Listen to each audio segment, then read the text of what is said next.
안녕하세요. 헐리우드 연예가의 소소하고 핫한 소식들을 전해드리는 비컨 뉴스입니다. 그럼 이번 주 헐리우드 리포트 시작합니다.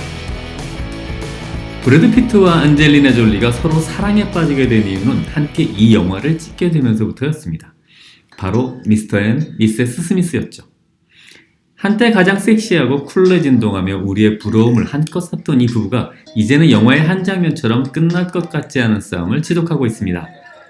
바로 안젤리나 졸리가 브래드 피트를 상대로 6명의 자녀에 대한 단독 양육권으로 새로운 소송을 걸었습니다. 한때 잠잠했던 이들 사이에 무슨 일이 벌어졌던 걸까요? 브래드 피트와 안젤리나 졸리 사이에서 빠지지 않고 등장하는 이름 하나가 있죠. 바로 제니퍼 애니스톤입니다. 최근 브래드 피트와 제니퍼 애니스톤의 사이가 예사롭지 않다는 뉴스가 심심찮게 나오고 있는데요. 바로 안젤리나 졸리가 제니퍼 애니스톤에 대하여 그녀의 자녀들과 어떠한 접촉도 할 수 없게 접근 금지 요청을 하게 되었고, 이로 인해 브래드 피트와 안젤리나 졸리는 다시 양육권 전쟁을 벌이게 되었습니다. 졸리는 브래드 피트와 제니퍼 애니스톤이 올해 초 스크린 액터스 길드 어워드에서 만난 이후 둘이 함께 많은 시간을 보낸 것에 대해 격노했다는 이야기도 들리는데요. 안젤리나 졸리는 브래드 피트와의 사이에 6명의 자녀를 두고 있는데, 우먼스데이 리포트에 따르면 안젤리나는 제니퍼 애니스톤이 자녀를 만나는 것에 대한 금지 명령은 물론이고 자신이 느낀 모욕감에 대한 보상으로 브래드 피트에 대한 새로운 아동 양육권 평가를 신청해 주위 사람들을 놀래켰다고 합니다. 브래드 피트의 측근에 따르면 브래드는 3년간의 지옥 같던 시간을 보내고 이제 막 다시 안정된 삶으로 돌아온 것 같다고 했으며, 이혼 소송이 2020년 5월경에는 모두 끝나기를 바라고 있다고 밝혔습니다만, 안젤리나의 새로운 소송으로 요원한 일이 되어가고 있는 것 같습니다. 때문에 브래드 피트는 아이들의 그의 삶에서 1순위라는 것을 어떻게 증명해야 하는지에 대해 많은 고민을 시작하게 되었다고 밝혔습니다. 잠잠해질 듯하던 안젤리나와 브래드의 양육권 배틀의 새로운 이슈는 브래드가 그의 전 부인인 제니퍼 애니스톤을 올 1월 SAG 어워드에서 만나며 시작되었는데요. 바로 이 두 사람이 손을 잡고 껴안으며 반가워하는 모습이 사진으로 찍히고, 또 브래드 피트가 알리아 샤크와시라는 여배우와의 연문설이 터지면서부터라고 합니다. 지금까지 봐온 헐리우드 부부들은 이혼 후에 심할 정도로 쿨한 모습을 자주 보여주어 헐리우드 사람들은 좀 다르구나 했는데 딱 그것도 아닌 것 같습니다.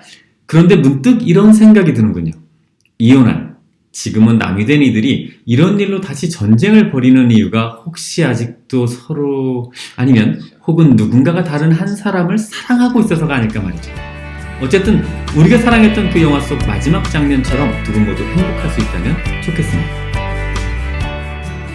이미 너무 지난 얘기라 또? 라고 눈살을 찌푸릴 수도 있겠습니다만, 누군가가 거짓말쟁이로 몰렸다면 우리는 진실을 알 필요도 있을 것 같습니다. 바로 카니에 웨스트와 테일러 스위프트의 진실 공방입니다.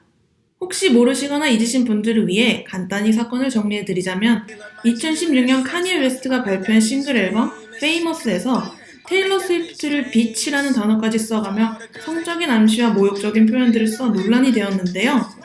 이런 표현들이 논란이 되자 카니에는 이게 모두 테일러가 허락해서 컨셉으로 만들어진 거고 오히려 테일러가 아이디어까지 제공했다 라고의 사건이 무마되는 듯 했습니다만, 테일러는 이를 부정했고 커다란 불쾌감을 표했죠. 그러자 이번에는 카니에의 부인인 킴 카다시안이 스냅챗에 비디오를 공개했는데요. 그 비디오에는 카니에의 주장이 사실인 듯한 내용이 들어있었고, 이로 인해 테일러 스위프트는 거짓말쟁이의 뱀 같은 년이라는 뜻의 뱀 이모티가 시작된 계기가 되기도 했습니다. 한 사람의 대중 아티스트로서 또 여자로서도 좀 벅찬 일이 아니었을까 싶은데요. 이번에 킴 카다시안이 올렸던 영상의 편집본이 아닌 오리지널이 공개돼 큰 파문이 일어나고 말았습니다. 바로 테일러 스위프트를 거짓말쟁이로 만들었던 그 편집본이 매우 악의적이었고, 사실은 카니에와 킴 카다시안 부부가 테일러 스위프트를 조롱하듯 대하는 통화 장면과 테일러 스위프트가 끝까지 매너를 지키며 카니에의 제안을 거부하는 내용이 담겨 있었기 때문입니다.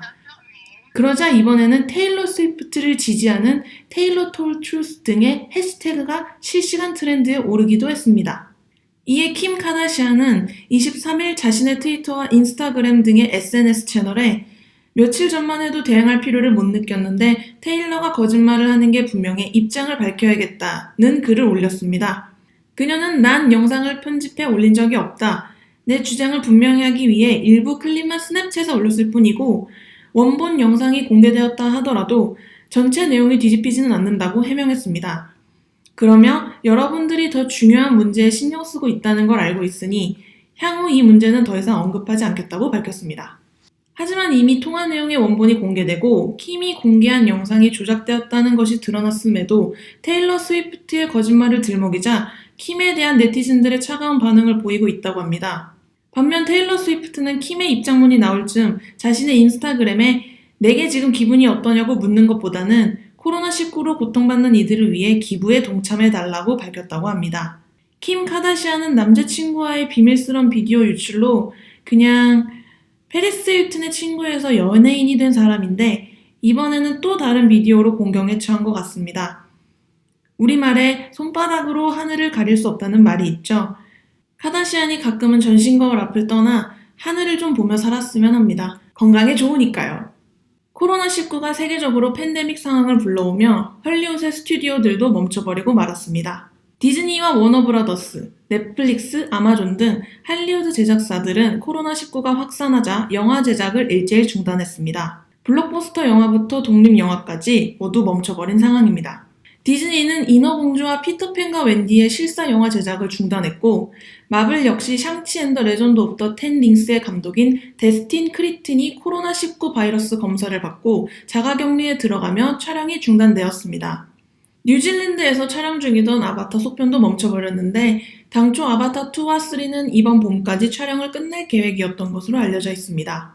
뿐만 아니라 매트릭스 4와 로버트 패틴슨의 새로운 배트맨, 그리고 조앤 롤링의 신비한 동물사전 세 번째 시리즈, 톰 크루즈의 미션 임퍼서블 7도 중단되었고 소니 픽처스의 뮤지컬 영화 신데렐라와 유니버셜 픽처스의 쥬라기 월드 도미니온 제작도 중단되었습니다. 이로 인해 거대한 영화 산업 종사자들의 수많은 사람들이 일자리를 잃게 되는 상황이 벌어지고 있습니다. 영국 가디언은 12만 명 이상의 극장, 영화, TV 산업 종사자들이 코로나19 바이러스로 인해 일자리를 잃을 것이라고 보도했고 LA 타임즈 역시 업계 종사자 대부분이 일용직 노동자다라며 이미 불안정한 사람들을 재정적으로 더욱 불안정하게 만들 것이라 우려를 표했습니다.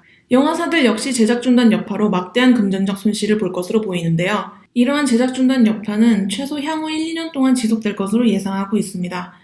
제작이 멈춘 대부분의 영화가 내년 이후 개봉 예정이었는데 제작이 중단되며 개봉 일정 자체가 미궁으로 빠지게 되어 향후 상당 기간 개봉 영화의 공백이 불가피할 것으로 보입니다. 세상에서 제일 바보 같고 못난 짓이 뭔 줄 아세요? 바로 외모로 사람을 평가하고 차별하는 것입니다.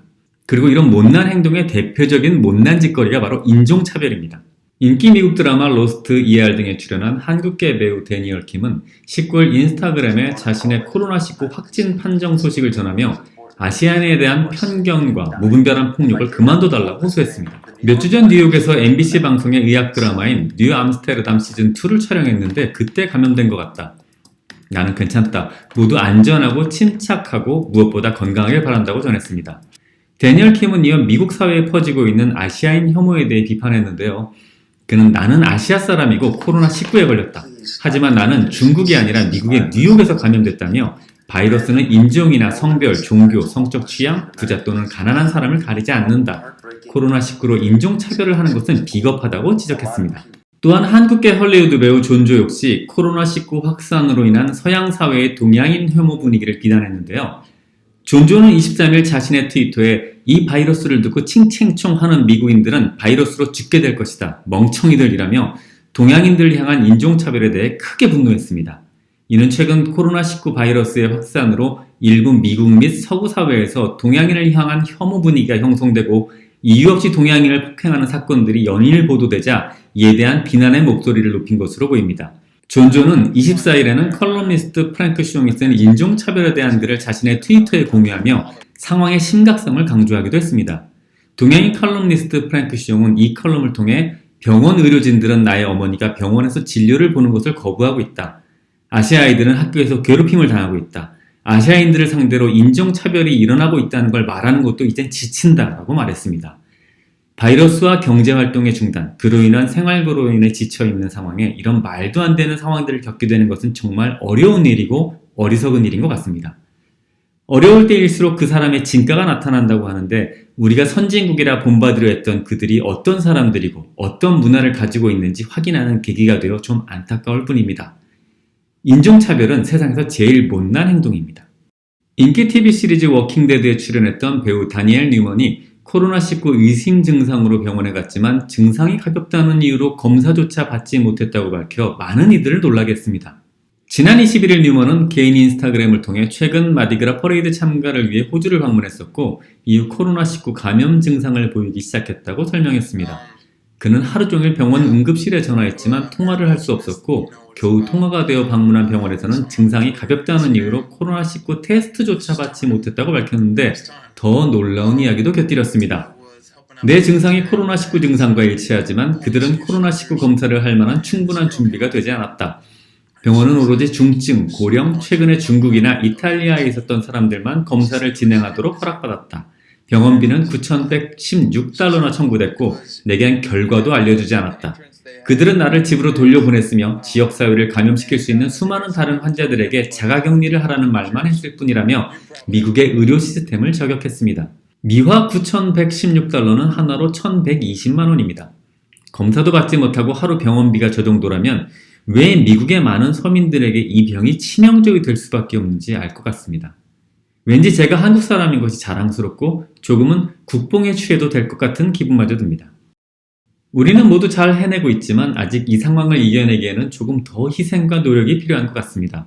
조금 불편하고 조금 어렵더라도 지금처럼 잘 견디고 이겨내시길 바라겠습니다. 모두 건강하시고 시청해주셔서 고맙습니다.